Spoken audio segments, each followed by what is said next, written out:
کچھ لوگ کہتے ہیں کہ اناف کے مسلک میں رفع دین نہ کر کے رسول اللہ کی نافرمانی کرتے ہیں، اس مسئلے پہ رہنمائی فرمائیں۔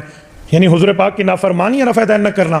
اگر حضور کا فرمان دکھا دو کہ حضور نے فرمایا اور رفع دین کرو، میں 1,00,000 روپیہ نقد انعام دوں گا تمہیں۔ فرمان تم دکھا دو، ارفعوا ایدیکم، حضور نے ہمیں حکم دے کر فرمایا رفع دین کرو، تو کبھی فرمان نہیں دکھا سکتا کرنے کا، میں فرمان دکھا سکتا ہوں چھوڑنے کا۔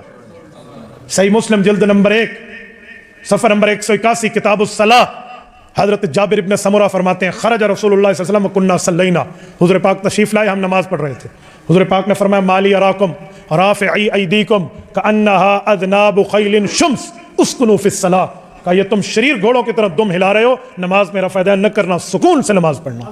یہ پیغمبر کی صحیح حدیث ہے، صحیح مسلم ہے جلد اول ہے صفحہ 181 ہے، کتاب الصلاۃ ہے۔ کہتے ہیں اس حدیث پاک کی اگلی حدیث ہے کہ وہ سلام مراد ہے، تو میں نے کہا اگلی حدیث کا مسئلہ اور ہے، یہ حدیث میں سلام کا لفظ نہیں ہے۔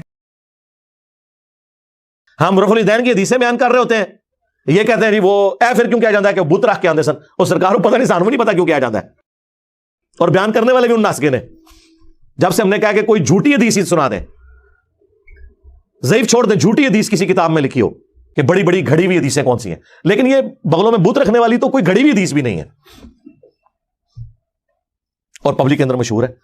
پھر ہمیں بتانا پڑتا ہے کہ بھائی رفع الیدین تو نماز کا حسن ہے، حضور نے حکم دیا ہے، جی حکم کتنے ہے؟ اور ایک وہ دیوبندیوں کا مولوی ہے، وہ اس کا نام رکھا ہے دلیل کا بے تاج بادشاہ، اس کے تاج کے ساتھ جو میں نے کر دیا ہوا ہے نا، وہ کہتا ہے جی میں اتنے لاکھ انعام دوں گا، کوئی رفع الیدین کا حکم دکھا دے۔ سرکار ہم انعام نہیں لیتے، آپ سے آپ کی آخرت کا سوال کرتے ہیں کہ توبہ کریں اپنے اس جھوٹ کے اوپر۔ ہم دکھاتے ہیں رفع الیدین کا حکم بخاری مسلم سے۔ اب آ جائیں، بخاری مسلم دونوں میں حدیث ہے۔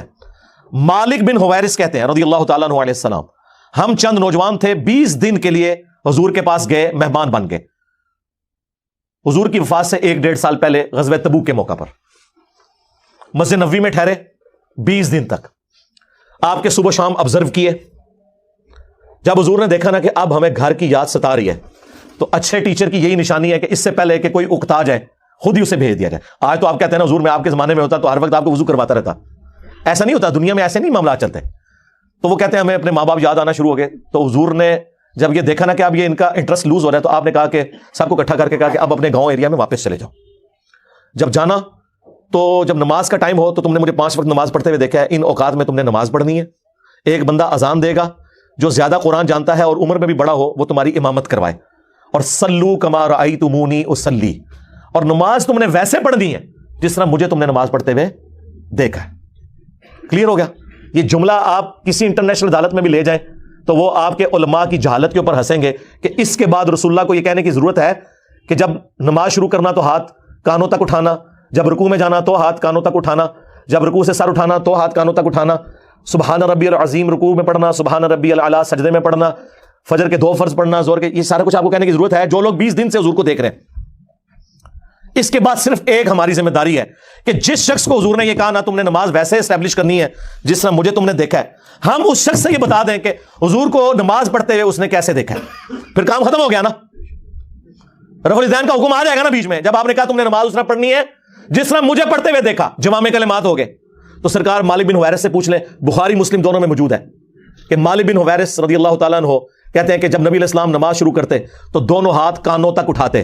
بخاری میں صرف ہے کہ اٹھاتے، مسلم میں کانوں تک، اور بخاری میں عبداللہ بن عمر کی جو حدیث ہے اس میں ہے کندھوں تک، ہتھیلیاں کندھوں کی سیدھ میں، انگلیاں کانوں کی سیدھ میں، یا یوں بھی اٹھا سکتے ہیں، کانوں تک اٹھاتے، اور رکوع میں جاتے وقت کانوں تک اٹھاتے، اور رکوع سے سر اٹھاتے تو کانوں تک اٹھاتے۔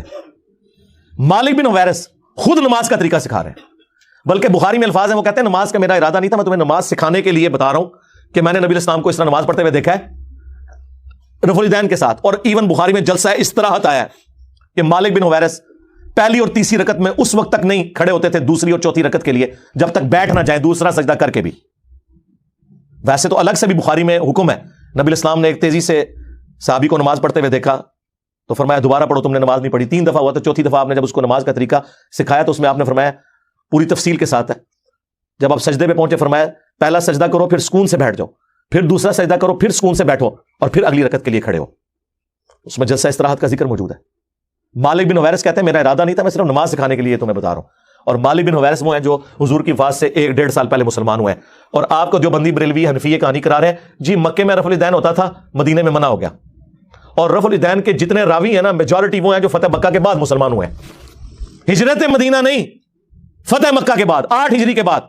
وائل بن حجر کی حدیث ہے مسلم شریف میں، ابو داؤد میں، بلکہ وائل بن حجر تو پھر 1 سال بعد ابو داؤد میں سنن نسائی میں آیا کہ دوبارہ آئے، وہ کہتے ہیں میں نے سردیوں میں دیکھا کہ صحابہ کرام چادروں کے اندر سے رفع الیدین کر رہے ہوتے تھے۔